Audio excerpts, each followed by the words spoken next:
to the Book Bunch. My name is Sam. Today we are going to go on a little trip to the Lifeline Bookfest. I actually went to it on Saturday and now I'm going to sit down and do the haul with you. The Bookfest was a lot of fun. It always is. Basically here in Australia, in Queensland at least, a couple of times a year Lifeline holds a book fest where they hire out the convention centre and they bring out millions of books all at secondhand prices, and you can go and peruse and buy as many as you want. All of the funds that they raise all go to supporting the suicide helpline and basically paying for that. So it's a really, really great cause. And this year I did buy quite a lot of things. Most of it is some really old books and or young adult, and then there's a couple of sci-fi in there as well. So let's get on with the video.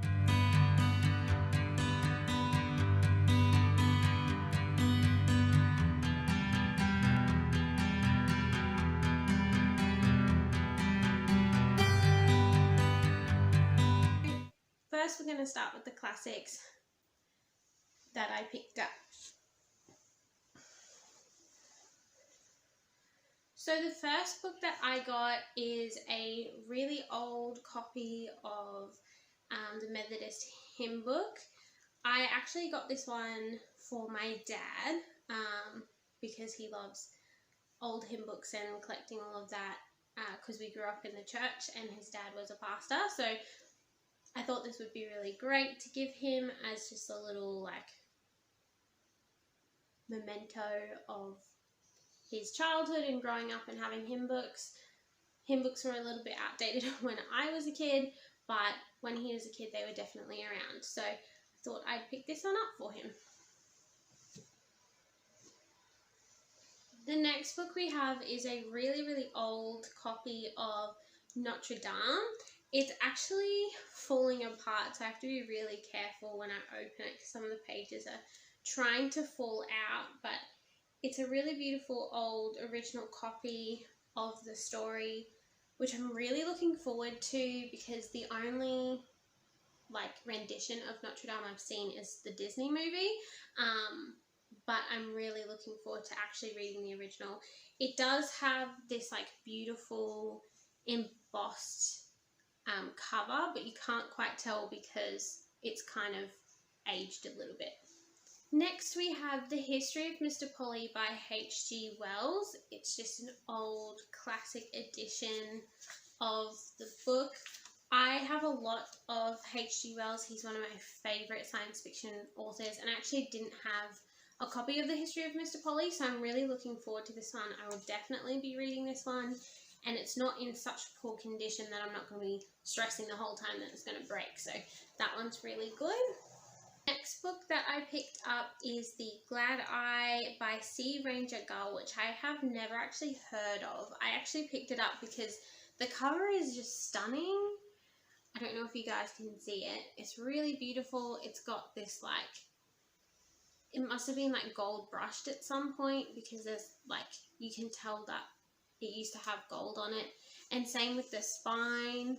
It's really beautiful. It's got these beautiful embossed patterns on it, which I just thought was really beautiful. If you know anything about this story, please let me know because I'm really interested to read this. There's no blurb or anything, so I won't know what it's about until I read it unless I spoil it online myself. So if you know anything about it, let me know your thoughts. Let me know what you find out about it. We then have a copy of The Exploits of Sherlock Holmes. So this is one of the collections of the Sherlock Holmes short stories, and this one was only $1.60, which is insane to me that it would be so cheap. But yeah, this one just has a bunch of little stories all about Sherlock Holmes, which I'm really interested in. I haven't read much Sherlock Holmes, so I'm really looking forward to getting into it because I love crime and I just love the concept of Sherlock Holmes, that he's just really intelligent and he just really picks up on little things that people don't normally notice. So I'm really looking forward to reading this one. Then we have a copy of Mary Queen of Scots which is written by Antonia Fraser. This one is a sort of like a biography, but like a historical biography of her life and what happened to her and what she kind of went through. And on the inside, it's got the succession of the throne, so you kind of get some context about her family tree, which I thought was really cool. And I just love the purple, and it's got this like gold logo on the front, which I believe was her insignia, but I could be wrong about that one. And yeah, again, it's got her Scottish side, so on the front is like the English, and then on the back is the Scottish, because she was the Queen of Scots, but also the heir to the throne of England if she so wanted to take it from, I want to say Queen Elizabeth I, but maybe it was Queen Victoria. I can't quite remember. I'll have to read it to find out. The last classic book that I picked up is this tiny little pocket edition of Charles Dickens' Oliver Twist. It's got this like plastic covering on it, so it's actually survived relatively well. It's just a Library of Classics version. I have been wanting to pick up Oliver Twist for a little while now, and so I couldn't resist it when I saw it in this little classical edition. I'm not a huge fan of hardcovers. I prefer softback books. I know that can be a little bit controversial and probably a bit of a surprise. Although if you look at my shelf, you can probably tell that I don't really collect hardbacks all that much. But I feel like when it comes to old copies of books, you want to get the hard copies just because they look and last so much better.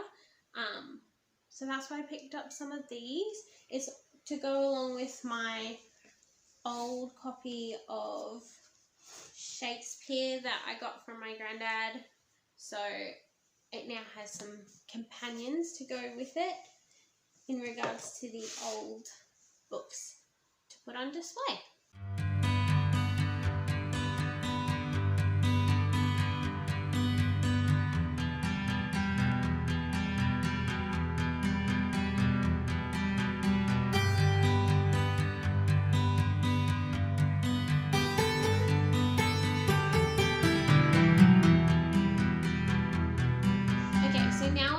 The two sci-fi books that I picked up.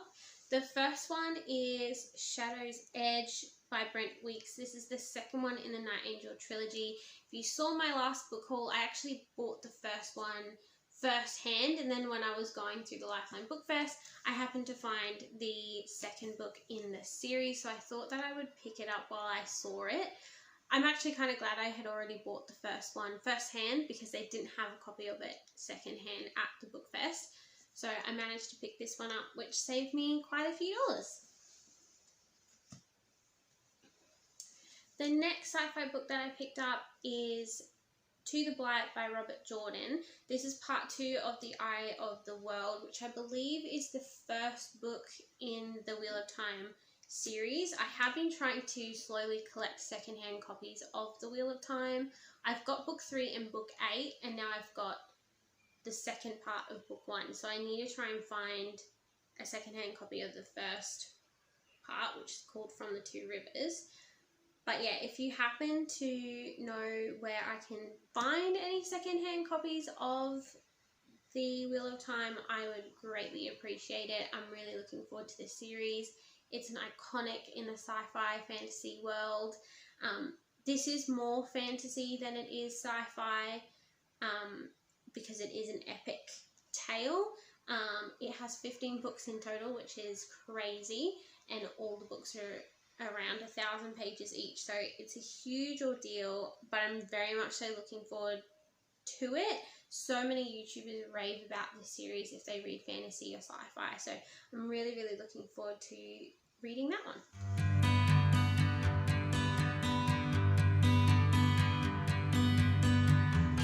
Now we're going to move on to some young adult books that I picked up, and that will kind of end the haul. The first one I got is a copy of City of Bones, so the Mortal Instruments. This is the TV cover, which I don't really like very much, but it was only a couple of dollars, so I can't really complain. This series is by Cassandra Clare. I know a lot of people have read the City of Bones series that has like City of Ashes, City of Glass, all of that. I haven't read any of it. I haven't seen any of the movies or the series or anything, so I don't really know anything about it apart from I think they hunt werewolves, or they are werewolves, or something like that. I don't really want to spoil it too much for myself. I want to kind of keep it as secretive as possible, especially since there is a lot of hype around it on the internet. I don't want to get too much information, kind of spoil it for myself. So if you have read it though, let me know your thoughts without giving me any spoilers. And yeah, I'd love to hear what you guys have to say about this series. Then I picked up a retelling of In the Looking Glass. This one is The Looking Glass this one is called Seeing Red. It's by Frank Bador. I actually kind of love the cover, even though it's not completely in focus. It's also got this, like, I don't know if you guys can see it or not in the light, but there's like some kind of coating on part of it, so it's kind of glossy in some sections. And the back looks so cool as well. I just thought it looked really awesome. And I love Alice in Wonderland, everything to do with Alice in Wonderland and the Queen of Hearts I'm all about. I've never read a retelling before of any fairy tale, so I'm really looking forward to this being my very first one. It just looks so good. And I believe it is mostly following her fighting the Queen of Hearts again, because from what I understand, this is set where Alice has already beaten the Queen of Hearts and like taken over the kingdom, but then the Queen of Hearts comes back. But yeah, I'm really looking forward to this. If you know any other retellings that you really, really liked, let me know in the comments below, because I would love to read more retellings and see what ones are actually good out there. I then picked up Wild Swans by Zhang Chang. This is a relatively old book about some women from China. I want to say that it's a true story, but I don't actually know heaps about it. I do know that it's a really popular book. It's won quite a few awards. But I'm really interested about it because, as far as I know, it talks about like what it was like in China like a few decades ago, and like kind of the struggles that women in China went through. So I'm really looking forward to that. I just love the fact that like it pulls from people's real stories, and you can kind of get an insight in a different culture that you might not be able to get any other way. So I'm really looking forward to that. I'm really looking forward to branching out into like non-English kind of authors, because I think this will be one of the first non-English authors that I actually read. I have obviously read a couple here and there, but I mostly have been reading English authors. I do really want to start reading more foreign authors. Then I got Chasing Embers by James Burnett. I had never heard of this, but I had to pick it up because Chasing Embers, I love the name of that. It sounds awesome. And it has a little disclaimer on the front that says, may contain traces of dragons, which instantly made me pick it up and say, yep, I'm getting it no matter what it's actually about, because dragons. Everything should have dragons, in my opinion. Dragons are the coolest, so I'm really looking forward to this. I don't really know much about it, and I haven't heard of this author before too, so I'm looking forward to seeing if it's any good. I'll just read the back to you guys. It says, there's nothing special about Ben Garstone. Also, he'd have you believe. He won't tell you, for instance, that he's also known as Red Ben, or that the world of myth and legend is more real than you think, because it's his job to keep it all all that a secret. But now a centuries-old rivalry has resurfaced and the delicate balance between his world and ours is about to shatter. So that sounds really interesting to me. I hope there's lots of dragons. If there's not, you'll be hearing about it because I might go on a little rampage. And the last book for the haul is this book called The End of Mr. Y. I had never heard of this. It's by an author named Scarlett Thomas. I love the look of this book. I think it looks incredible. So whoever did the cover design for this, I think nailed it. It's definitely one that I would have pointing out of my bookshelf so that you could see it. It's also got the glossy words, but not the actual glossy cover, so it catches the light, which is kind of cool. And I love the irony of this because the blurb says, when Ariel Manto uncovers a copy of The End of Mr. Y in a secondhand bookshop, she can't believe her eyes. I literally picked this up in a secondhand bookshop, and this is called The End of Mr. Y, so I'm really looking forward to this. I wonder how much, like, suspense it kind of has, because based off the rest of the blurb, it kind of sounds like it might be. She's kind of plunged into this adventure that she didn't think she'd be a part of, so I'm looking forward to this one.